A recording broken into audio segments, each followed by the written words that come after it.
Sejam todos aí muito bem-vindos ao Pode Crer. Pode Crer é um podcast... O que foi?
Olá, sejam todos muito bem-vindos a mais um Pode Crer. Pode Crer é o podcast da Capelania do Mackenzie. É uma alegria para nós poder receber você, ter a sua participação no nosso podcast. Deus abençoe muito a sua vida.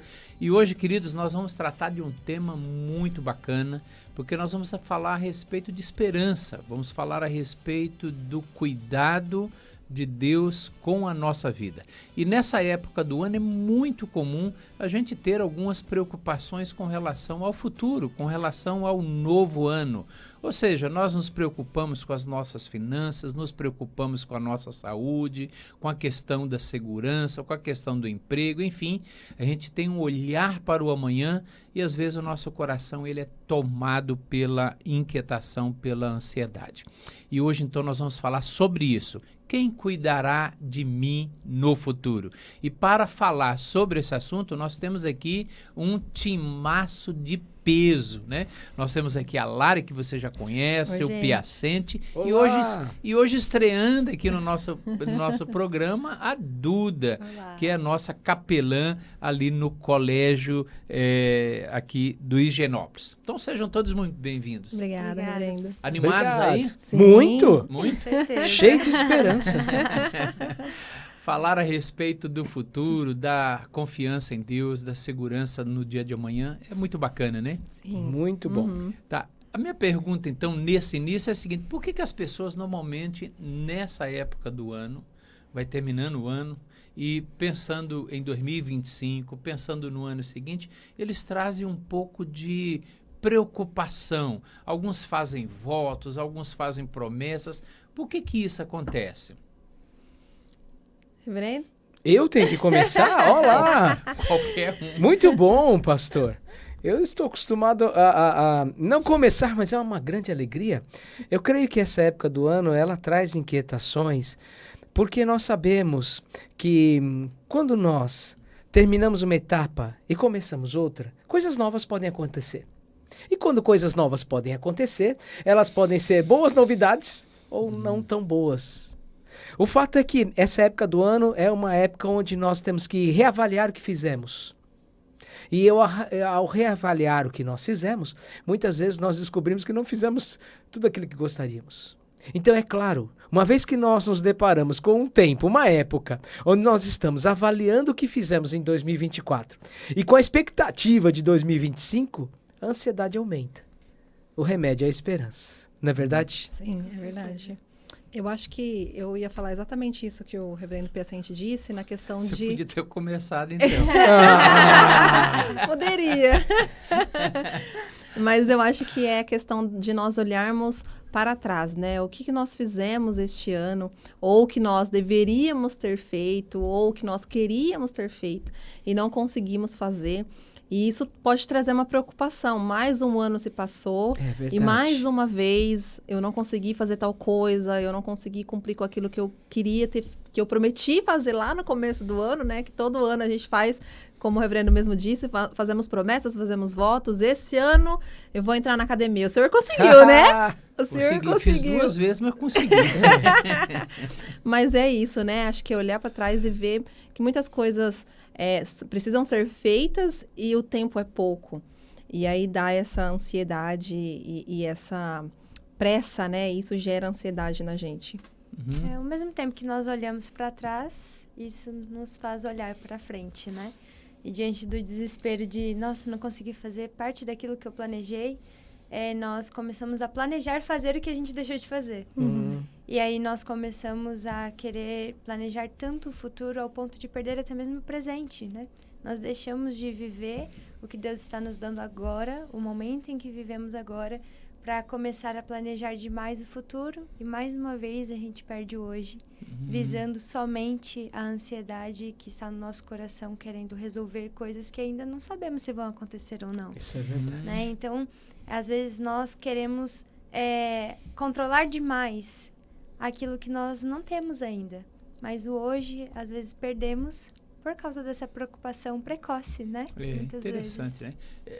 A gente tem que entender que há um medo que é natural no nosso coração quando a gente pensa no dia de amanhã, já que esse amanhã ele não está em nossas mãos, você não tem o controle disso, você sabe que qualquer coisa pode acontecer e nem sempre você consegue evitar algumas coisas.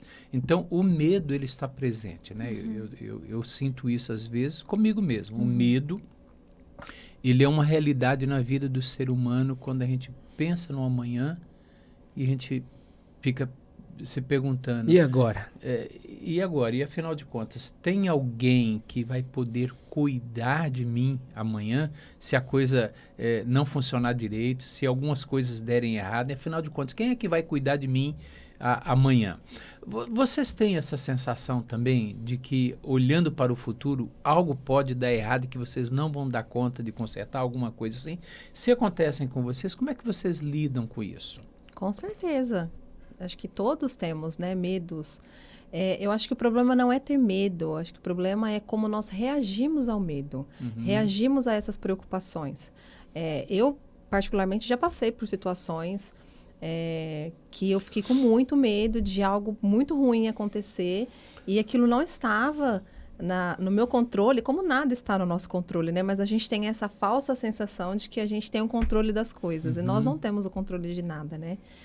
E aí eu tinha 2 opções. Então, ou eu realmente me desesperava e ficava doidinha da cabeça e não resolveria, ou eu confiaria em Deus, que é aquele que tem o controle sobre todas as coisas. E é descansar no Senhor, é entregar ao Senhor essas situações e descansar nele. Falar, Deus, está nas suas mãos. E o Senhor me dê paz, me dê direcionamento, me dê sabedoria, me dê calma, me dê controle, domínio próprio, porque senão a gente surta mesmo, né? Nessas preocupações da vida.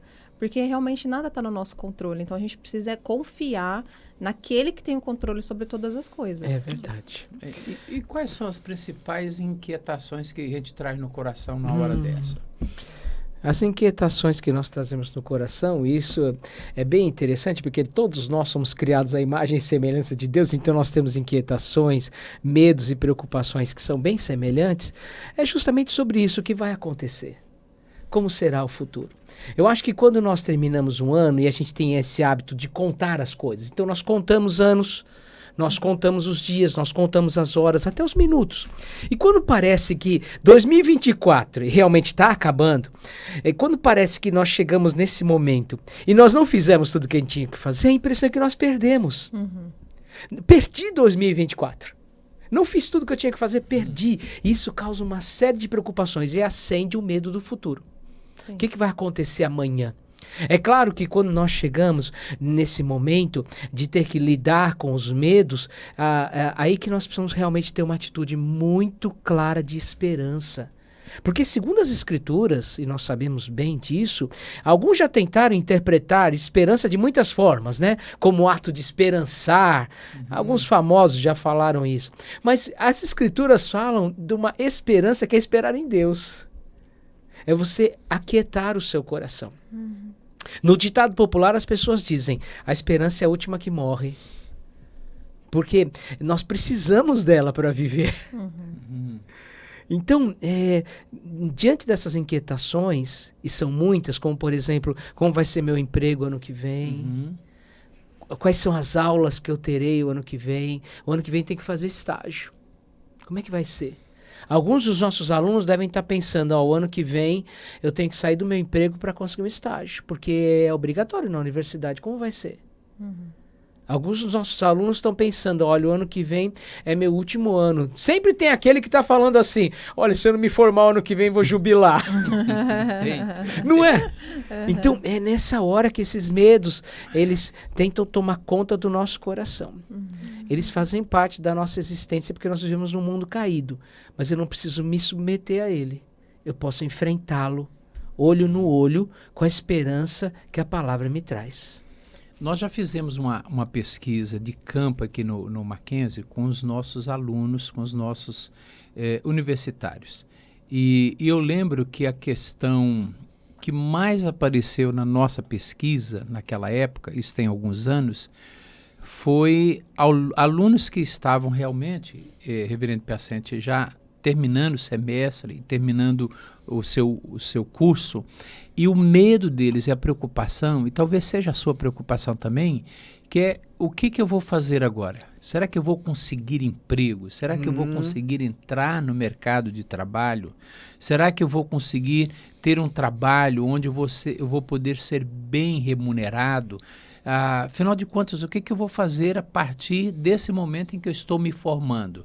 E a questão é a seguinte, estou me formando, e agora? O que eu vou fazer? Então, de fato, isso alcança o coração aí dos nossos queridos alunos, e a esperança é que vai, portanto, ajudar você num momento como esse. Duda, você enfrenta isso? Você já vê isso acontecendo, por exemplo, lá no colégio? Com certeza. Esse ano foi um ano de espera. Né? Quando eu cheguei aqui em São Paulo, eu estava aguardando a contratação para trabalhar e eu comecei a faculdade. Né? E eu ficava assim, Deus, mas eu queria tanto, eu queria tanto, eu queria tanto. E eu me deparei várias vezes com o texto de Mateus 6. Porque ali Deus trata, né? Jesus trata de preocupações corriqueiras mesmo. Preocupações do dia a dia. E aí no final, ele fala assim, basta cada dia o seu próprio mal. Eu falo assim, mas basta cada dia o seu próprio mal? Como assim basta cada dia o seu próprio mal? E aí eu fui meditando, eu falei assim, é Deus me dizendo, lida com o que você tem hoje. O que você tem nas mãos hoje? O que você pode resolver hoje? Hoje, você tem isso para resolver. O amanhã, entrega. Espera. Existe a esperança de um Deus que cuida, de um Deus que já sabe o que ocorrerá. Então, assim, na minha situação, em vários momentos, eu fui confrontada mesmo a realmente descansar e falar assim, eu não tenho poder sobre o dia de amanhã. Então, Deus, toma o meu dia de amanhã, me ajuda a ter sabedoria e discernimento para lidar com o amanhã. E hoje, nesse momento, eu estou em casa, estou estudando, o que eu posso fazer hoje? Né? Então, foi um tratar de Deus durante esse ano. Uma outra situação também foi o meu irmão. Meu irmão tem apenas 17 aninhos e ele formou no ensino médio. E aí ele, Duda, o que eu faço? Vou prestar vestibular ou vou pro Grupo M, né? Que ele tem o sonho, se envolve muito bem na música. Eu falei assim, entrega. O que você tem hoje? Ele, eu tenho prova, eu tenho trabalho. Eu falei, então estude. Entregue ao Senhor o dia de amanhã, mas hoje faça o que você precisa fazer. Lide com a sua responsabilidade hoje. E de certa forma, isso nos faz depender. Nos coloca automaticamente em um lugar de dependência diante do Senhor, entendendo a nossa responsabilidade, a nossa limitação e também dando ao Senhor aquilo que é dele. Entregando, né? Às vezes a gente fala, a gente solta o balão, mas fica segurando na linha, né? E aí a gente acaba não dando o lugar, o trono ao Senhor, de que realmente a nossa vida está diante dele, é dependente dele, né? E essa esperança, né, de poder chegar na nossa casa ou em algum momento curvar nossa fronte e falar assim, Deus, eu sou limitado, por favor, me ajude a lidar com essa situação? Como eu vou me relacionar com as pessoas quando eu começar a trabalhar? Como eu vou lidar com as minhas responsabilidades? Eu sou capaz de fazer isso? E não, você não é capaz. Mas diante de um Deus que é capaz, você sabe que Ele te capacita. Muito Então, bom. Ele trata o seu coração a lidar com as suas responsabilidades, mas também entregar aquilo que não está no nosso controle. Então, realmente, esse ano foi um ano cheio de preocupações. Foi. Mas eu acredito que Deus, Ele falou diretamente ao meu coração nesse sentido. Eu não vou te abandonar. Então, espera. Lida com o que você tem hoje. E aguarde. E confiança em Deus não tem a ver com a questão mística, né? Porque às vezes alguém que está aí nos assistindo, nos ouvindo, e eu já fiz isso há muitos anos atrás, e eu lembro o seguinte, porque nessa época do ano acontece muito isso, na época, esse finalzinho de ano, a gente faz alguns votos, a gente coloca até no papel algumas coisas, né? Como se essa época fosse uma época importante para você fazer isso, e se você não fizer, parece que nada dá certo. Mas eu lembro que eu falei, eu quero fazer a virada de ano, aqueles últimos minutos, eu quero ficar fazendo embaixadinha, sabe? Com a bola. Eu era adolescente, né? Deixa eu fazer embaixadinha, porque eu queria que na virada do ano eu entrasse já no ano novo com um espírito de craque encarnado, que agora sim, esse ano, porque eu fiz o voto, comecei jogando bola, agora eu vou ser um craque, né? Eu não consigo fazer mais que 2 embaixadinhas. Pronto, me perdi todo. Então, eu sei que há muita gente que vê um pouco de misticismo nisso. Como que eu posso fazer a distinção e a separação entre algo que é místico, pegando um pouco isso que a Duda falou, de que, sim, você tem que ter uma responsabilidade, não só na passagem do ano, mas uma responsabilidade do ano, durante o ano inteiro, e, ao mesmo tempo, a dependência de Deus. Como é que isso pode funcionar para a gente? A questão é que o ser humano, ele realmente tem essa inclinação transcendente mística. Isso faz parte de nós. A gente quer, de muitas formas, nos relacionarmos com o eterno, com o sobrenatural. Isso faz parte da criação. Então, isso é um sentimento universal.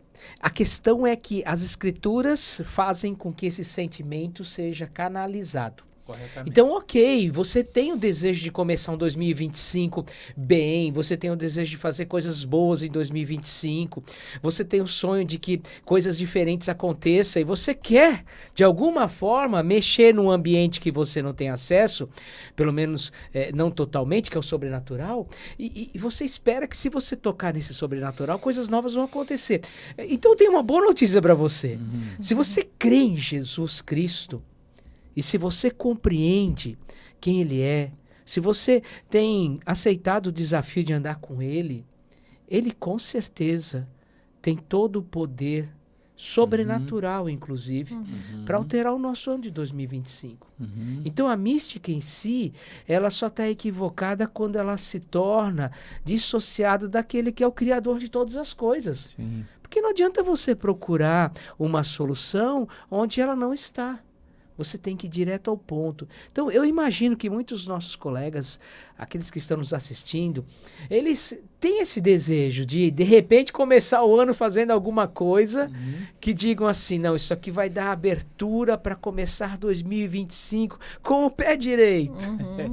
Isso. Com o pé direito. Esse anseio, ele faz parte da criação de Deus, porque Deus nos criou para vivermos essa relação com Ele. O problema é quando ela não está associada a Ele. Aí a esperança fica vazia. A pessoa se frustra. Quantas pessoas nós temos frustradas aí? Porque fizeram isso e não deu certo. Não, peraí, não é que não deu certo. Você tomou o remédio errado, não vai ter cura. A gente precisa aproveitar esse momento que Deus nos dá, qualquer que seja, para buscar mais ainda a sua presença. Muito bem. Lari, o que você acha disso? Deixa eu fazer uma outra pergunta para vocês. A pessoa pode fazer, por exemplo, uma lista daquilo que ela objetiva alcançar no próximo ano? Sim, claro. Eu sou super a favor de fazer listas, gente. Listas Com de mercado, muitos qualquer lista com que muitos vocês... itens. Com Dar uns muitos checks, itens. Pro né? marido, Já, pro marido, exatamente. Pro marido, pros pras filhos, pra todo mundo. E hoje em dia com o celular eu já faço direto as minhas listas do celular. Exatamente. Coloca um alarme ali já para lembrar. Mas sim, nós devemos fazer listas, nós devemos planejar aquilo que a gente quer fazer no próximo ano. Claro. Planejar uma faculdade, planejar um trabalho, planejar uma viagem, planejar coisas pessoais que muitas vezes são íntimas, que os outros não verão, mas que você sabe que você está fazendo por você, né? Ou planejar algo com a sua família. Sim, nós devemos planejar as coisas. Mas nós devemos planejar, nos preparar, fazer tudo que está ao nosso alcance para realizar, mas principalmente entregar nas mãos do Senhor. É o que o reverendo Piacente estava dizendo. Nós precisamos canalizar toda a nossa força, todo o nosso esforço, todo o nosso desejo no Senhor, né? Eu gosto muito do Salmo 43, quando o senhor estava falando sobre a questão da inquietação, né? E o salmista, ele fala exatamente isso, né? Por que a nossa alma não se aquieta, né? Ele fala, por que está assim tão triste a minha alma, né? No Salmo 43, no verso 5. Por que está assim tão perturbada dentro de mim? E aí a gente volta um verso, no verso 4, ele dá a resposta para isso, para a gente se aquietar e para a gente fazer os planos e entregar nas mãos do Senhor. Ele fala, então irei ao altar de Deus. É ir ao lugar certo. Se for da vontade do Senhor, por que a gente fala, se Deus quiser, hoje, amanhã, por que a Bíblia fala, né? Se Deus quiser, hoje, amanhã, faremos isso, comeremos, iremos para tal lugar, nossos planos serão realizados, porque é tudo na vontade do Senhor, no tempo do Senhor, da forma dele. E às vezes não vamos realizar todas as coisas que nós planejamos, como todo ano é assim, gente. Se contente com isso, porque a gente não vai realizar todas as coisas que planejamos todos os anos. E tá tudo bem. É normal, é natural, tá tudo bem. Né? E a gente faz planos pro próximo ano. Mas precisamos colocar esses planos debaixo da vontade do Senhor. E se for da vontade dele, que é boa, perfeita e agradável, esses planos se concretizarão. E é o que a Duda falou, né? Quando você faz essa lista, quando você faz esses planos, você precisa ter essa responsabilidade de atuar nesses planos. E Deus entra nisso também, né, Duda? Dando para nós sabedoria na execução dos nossos planos, dos nossos projetos, não é? Assim, é porque a Bíblia, ela fala sobre tudo, né? Ela é um livro que nos instrui, né? Ela conta a nossa história e ela nos instrui. Então, a gente vai conversando e vem um monte de textos na minha mente. Por quê? Provérbio 16, né? Verdade. Ele nos orienta a fazer planos, mas que não sejamos ousados ao ponto de achar que os nossos planos são o suficiente e que eles são perfeitos. Porque nós somos imagem e semelhança de Deus e nós carregamos esse caráter impresso em nós, da responsabilidade também, né? Adão de primeira, já teve responsabilidade sobre a criação do Senhor. E nós temos essa responsabilidade de nos planejarmos, de nos programarmos, de nos prepararmos, mas entendendo o lugar certo, entendendo o lugar correto, de depositar os nossos planos e falar assim, Deus, se é isso mesmo, que ocorra assim, e segundo a tua vontade, porque ela é perfeita, ela é boa, e às vezes o bom e o perfeito de Deus não parece tão bom e perfeito aos nossos olhos. Mas lá na frente, nós vemos o quão benéfico é para nós, né? Porque todas as coisas cooperam para o nosso bem. Mas, a gente conversando, eu lembro de um salmo que eu meditei essa semana, é o Salmo 131.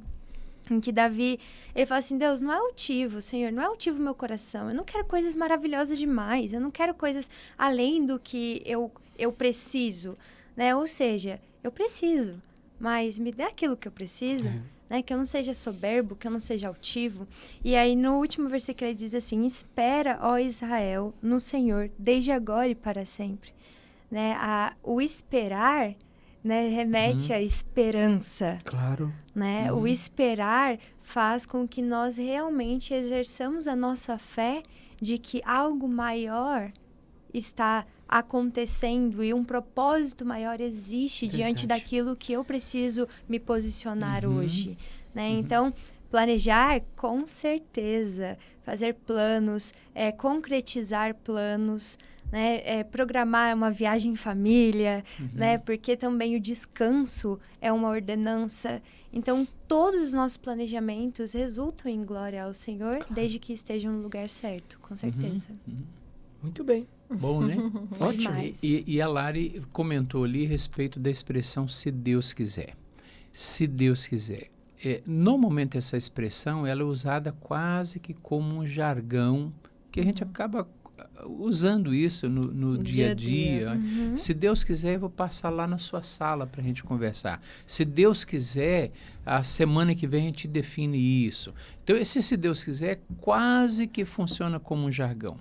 Mas certamente o que Tiago está querendo nos ensinar com isso é que você quer que aquilo que você está colocando para o futuro, aquilo que você está planejando para o dia de amanhã, a sua lista, né, com seus projetos, seus planos, você quer ter responsabilidade na execução deles, mas ao mesmo tempo você quer que Deus faça parte desses planos, não é?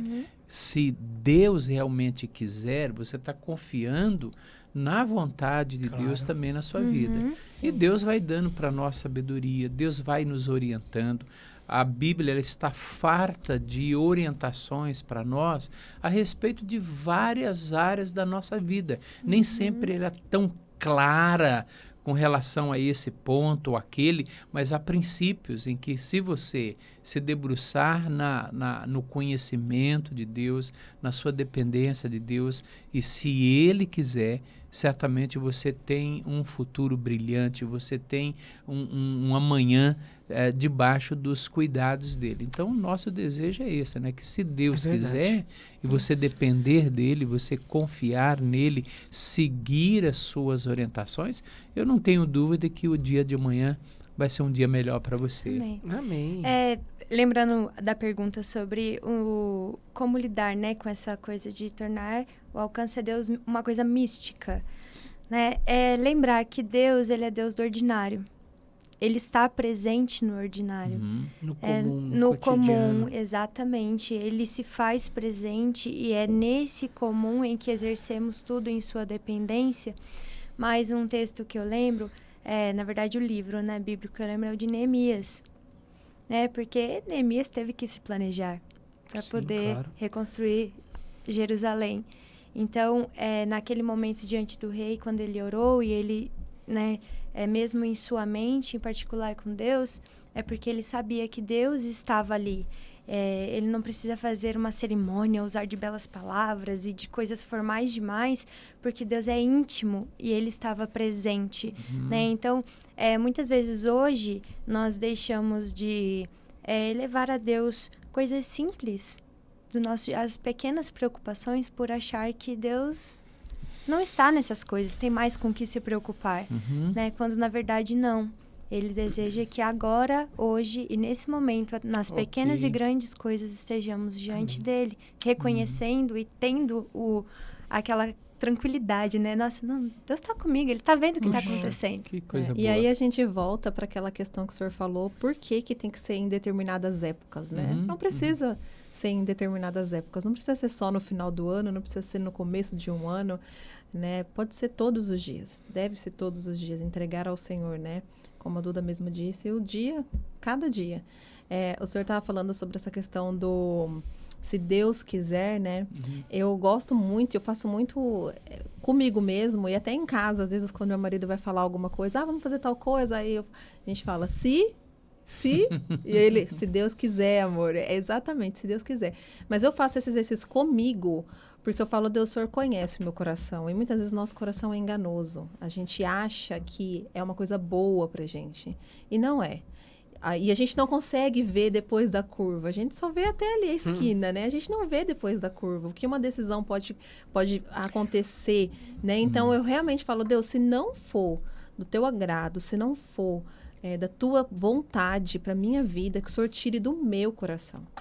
para que eu não leve à frente esse pensamento, esse desejo, esse anseio de realizar tal coisa, se isso não for da tua vontade para a minha vida, para a minha família, para os meus planos, né? Então, realmente é um desejo que a gente tem que ter no coração de que a vontade de Deus esteja em nós, né? E que o nosso coração não nos engane, porque ele nos engana muitas quando vezes. a gente pensa, né, Lari, em a vontade de Deus, quando nós pensamos isso, que a vontade de Deus, que o desejo de Deus esteja em nós, para talvez ficar bem mais claro para todo mundo aqui, é entender que Deus tem uma vontade para minhas ações, para o meu comportamento. É óbvio, como que vai ser o meu futuro? Olha, se eu começar a fazer bobagem agora, né, fazer coisas erradas e tá atropelando um monte de coisas... Vai dar ruim. É óbvio que vai dar ruim, né? Vai dar ruim. Então, se eu sou irresponsável, eu estou fugindo daquilo que a Bíblia claramente já nos orienta sobre tantas coisas, é óbvio que eu vou me machucar lá na frente. O futuro não vai ser bacana. Uma indicação ao livro do Heber Campos, né? Tomando decisões segundo a vontade de Deus. Pronto. É um livro maravilhoso que nos faz entender as vontades de Deus, na nossa perspectiva humana. Sim. Como entender o que chamamos de vontade de Deus. Como saber, conhecer. Sim. É muito bom. Indicações à Bíblia, né? Agrada-te do Senhor. Exatamente. E Ele satisfará. vai desejo do seu satisfazer coração. os desejos do teu coração. Olha que coisa boa, né? Você quer que Deus satisfaça os desejos do teu coração no próximo ano? Então agrada do Senhor. Amém. Traga a vontade de Deus para a sua vida. Confie nele. Siga as suas orientações. E certamente seu ano vai ser um ano muito feliz, É verdade. muito abençoado, né? Pastor, Uma última palavra para essa turma que está nos assistindo aí para a gente ir encerrando, Duda. isso que eu ia dizer agora. Gente, tem uma frase do Jim Elliot, que ele diz assim: onde você estiver, esteja lá por inteiro. E diante disso, entenda que você nunca está sozinho. Hebreus reafirma, né? Deus nunca nos abandona. Então, onde nós estivermos, que aproveitemos inteiramente com tudo o que somos, com tudo o que temos, entendendo que o que temos hoje foi dado por Deus e o amanhã Ele também estará conosco. Muito bom. Eu quero terminar com o finalzinho do verso 5 do Salmo 43, que ele fala onde nós devemos colocar a nossa esperança. Então ele fala: ponha a sua esperança em Deus, pois ainda o louvarei. Ele é o meu Salvador e o meu Deus. Então, se a esperança estiver em Deus, tudo vai correr bem, mesmo que as coisas não estejam bem. Muito É bom. verdade. Eu acho que esse é o ponto que a gente precisa destacar. As coisas de 2025, as coisas que vão acontecer no futuro, as coisas de 2026, 2030, estão nas mãos de Deus. Eu tenho que viver agora esperando nele. Eu tenho que aquietar o meu coração sabendo que ele sabe o que ele está fazendo. Muitas das nossas frustrações é porque nós queremos fazer as coisas que Deus nunca planejou para nós e não são boas. Então, eu desejo muita esperança, mas não essa esperança simplesmente por esperar, mas uma esperança pautada nas promessas de Deus. É assim que nós nos movemos. Aquilo que Deus prometeu, ele vai cumprir. Muito Isso bom. é Muito esperança, bom. se pautar em promessas. Amém. Muito bom. Esperar em Deus, lembre-se disso agora, minha palavra nesse sentido, é esperar em Deus não tem a ver onde você vai chegar. Tem a ver com o que Deus quer fazer na sua vida enquanto você está caminhando para lá. Deus abençoe a sua vida. Amém. Obrigado, gente. Que papo gostoso Valeu, hoje gente. aqui. Glória A gente poderia ter mais tempo aqui. Pois é. Com certeza. Deus abençoe a sua vida e até o próximo Pode Crer. É o podcast da nossa capelania. Deus te abençoe. Tchau. Gente. Tchau, Tchauzinho. tchau.